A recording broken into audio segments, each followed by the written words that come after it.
Hello everybody! Welcome back to the Fast Life and Slow Cooking series with Jill Ortiz from JillOrtizFitness.com.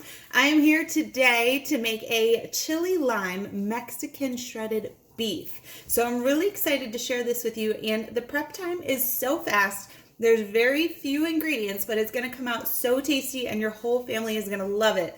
So number one, Crockpot Liner, okay? Our slow cooker liners, again, I get these Reynolds ones right here, and it makes the cleanup really quick and easy, and it makes disposal of the juices quick and easy. So since we're doing a beef recipe today, there's a lot more fat than a chicken recipe. So there will be more excess juices that we're not going to use as a sauce, but we're going to want to throw away. So that makes it easy. You just tie up the bag when you're done, maybe double bag it in another plastic bag and toss it, right? So today for the beef, I have a 2.1 pound package of certified Angus beef chuck roast. This is $7.49 a pound, so that's pretty good.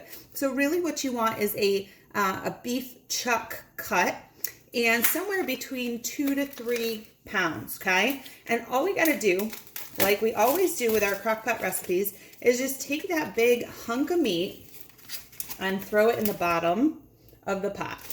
There we go. And then from there, all we do is we start to layer our ingredients up, okay? So the first ingredient that we're gonna add is a half a cup of some kind of lemon lime soda. Now I didn't have any and I don't really care. And so what I'm using today is a little can of Canada Dry ginger ale, right? And I'm just gonna use a little bit. A half a cup is plenty because honestly, there's gonna be so many juices from this beef that you really don't need any excess liquid. But maybe this helps to break it down. You're wasting my ginger ale. And then you give the rest to your son. There you go. See ya. Okay, so that's it. And it's okay if you didn't have any lemon lime soda. You just don't even have to put it on there, okay? So the next thing that we're going to do is we're going to add our lemon juice and our lime juice. And that was one thing that I decided to add a lemon because I knew that wasn't really lemon lime soda. So I'm doing 2 juiced limes and 1 juiced lemon. And it looks like we have about 1/4 to 1/3 of a cup of juice from there. If you just have limes, totally fine. So I'm just gonna pour that right over as well. Now, what I use to juice my lemons and limes is a little juicer. I just put it on here, handheld juicer. But if you don't have one, it's okay. Just cut them in half.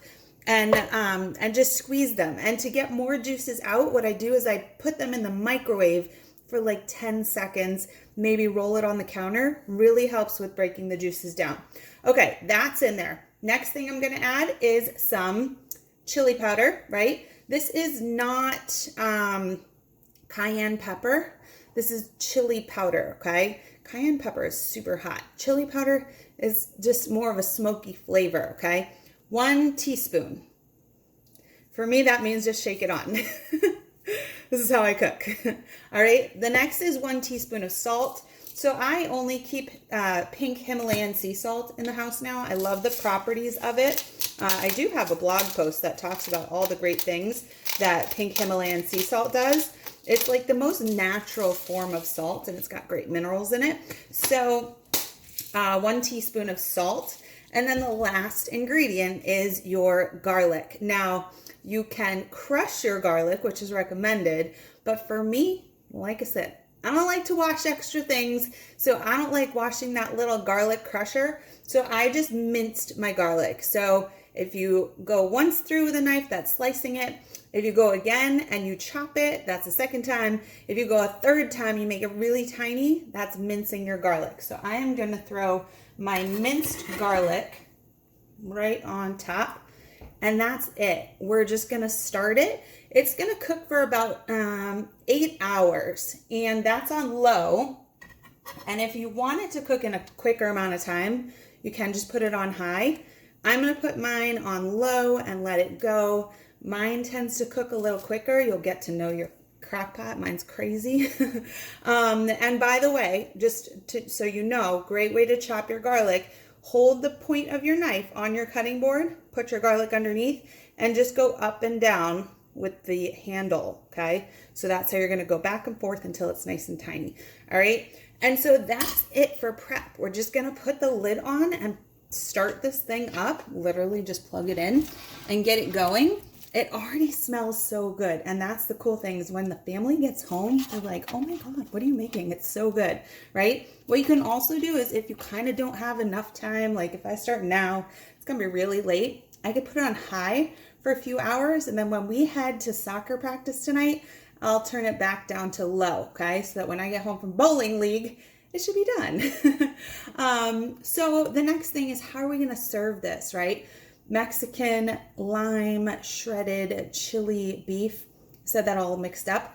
I love to roll it up in a tortilla and add some sliced avocado, some fresh tomatoes or some salsa, a little sprinkling of cheese, and make a really yummy burrito. You can make tacos. You can use hard shells, soft shells. You can make a taco salad. You can do whatever you want. You can do lettuce wraps or lettuce cups and garnish however you like. You could even serve this meat over rice or mashed potatoes for the person in your family who really loves and needs carbs.